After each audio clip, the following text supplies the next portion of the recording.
Good afternoon, class. This is Brandon Dorns. I'm doing my video lecture on the Declaration of Independence and its impact on independence movements in North America.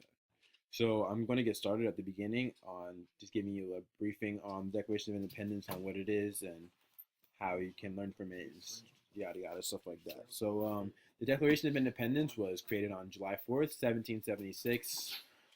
It was created during the war with Great Britain, the Independence War, and what it is a legal document stating the 13 colonies unanimously declaring themselves 13 sovereign states from Great Britain. The document was head drafted by Thomas Jefferson, who was the head writer and head creator of the Declaration of Independence.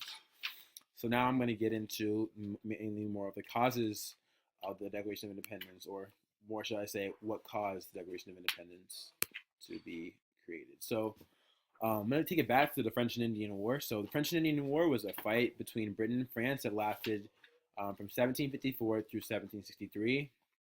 And after the war, the British were in large debt, so they kept pulling on the colonists and taking money from them to pay off their debt. The colonists didn't really like this, but it wasn't really anything that they were super concerned about. But it just kept adding on, because after that was the Royal Proclamation of 1763, which prohibited settlements beyond the Appalachian Mountains. The next, as it keeps going on, the British have kept taxing the colonists, and the first main important tax was the Stamp Act, which was passed in 1765. This required stamps to be purchased or included on many different items and documents, such as playing cards, legal papers, newspapers, and more. This was the first direct tax that the British had imposed on the colonists. And in order to fight this, the Sons of Liberty and Daughters of Liberty were secret organizations that were created. The next set of acts were the Townshend Acts of 1767. These acts were created to help colonial officials become independent of the colonists by providing them with the source of income. Smuggling of the affected goods meant that the British moved more troops to important ports such as Boston. The increase of troops led to many clashes, including the most famous one, the Boston Massacre. After the Boston Massacre, we have the Tea Party. In 1773, Parliament passed the Tea Act, giving the British East India Company a full monopoly of trade in America over the tea. This led to the Boston Tea Party, where a group of colonists dressed as Indians dumped tea into the harbor of three ships into the Boston Harbor. And in response, the Intolerable Acts were created. These placed numerous restrictions on the colonists, including the closing of the Boston Harbor. So, in response to the Intolerable Acts, 12 of the 13 colonies met in Philadelphia from September to October of 1774. This was called the First Continental Congress. This association was created for calling for a boycott of British goods. The continuing escalation of hostility resulted in violence, and when April 1775 happened, British troops traveled to Lexington and Concord to take control of stored colonial gunpowder and to capture Samuel Adams and John Hancock. From this, things escalated, and 8 Americans were killed at Lexington and Concord, and the British troops retreated, losing 70 men in the process. This is the first actual battle of the War of Independence, the Battle of Lexington and Concord in April 1775.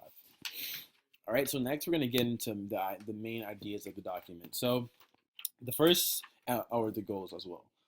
The first point I'm going to bring up is the military aid. So now this document was not only a logistic, but it was a practical one too. The American people, when they're writing this document, hoped to gain some type of military aid from any countries opposing Great Britain or any enemies of Great Britain. They wanted to get aid so that they could have an easier time getting free and independent from Great Britain. Now I'm going to get into some of the main ideas that were stated in the Declaration of Independence. So the most famous sentence reads, "We hold these truths to be self-evident, that all men are created equal, that they are endowed by their Creator with certain inalienable rights, that among these are life, liberty, and the pursuit of happiness." Even today, this inspirational language expresses a profound commitment to human equality, and many documents that were created after this were based from this line of Declaration of Independence, and those documents too are significant in our history as well.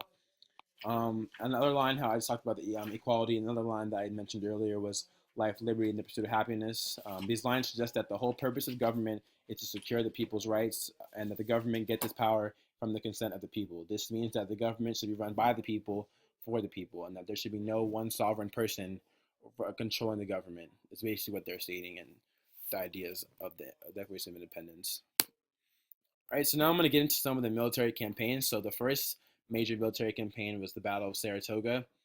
The Battle of Saratoga was comprised of two significant battles. Battle one was the Battle of the Freeman's Farm.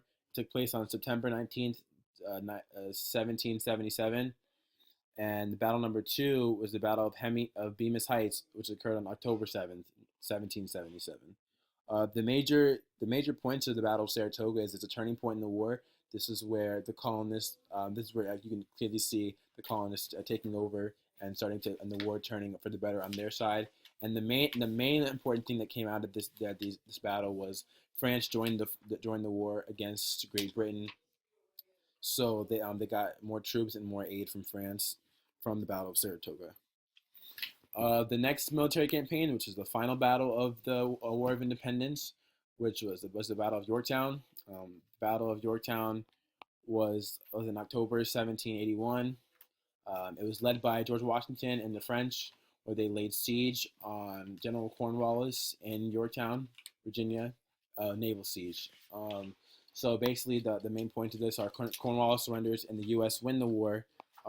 George Washington was accompanied with a force of 17,000 troops, French and Continental troops, and peace negotiations began. So after the U.S. won the war, peace negotiations began in 1782, and the Treaty of Paris was signed on September 3rd, 1783, and then the U.S. and then America was free from Great Britain, and they were declared independent.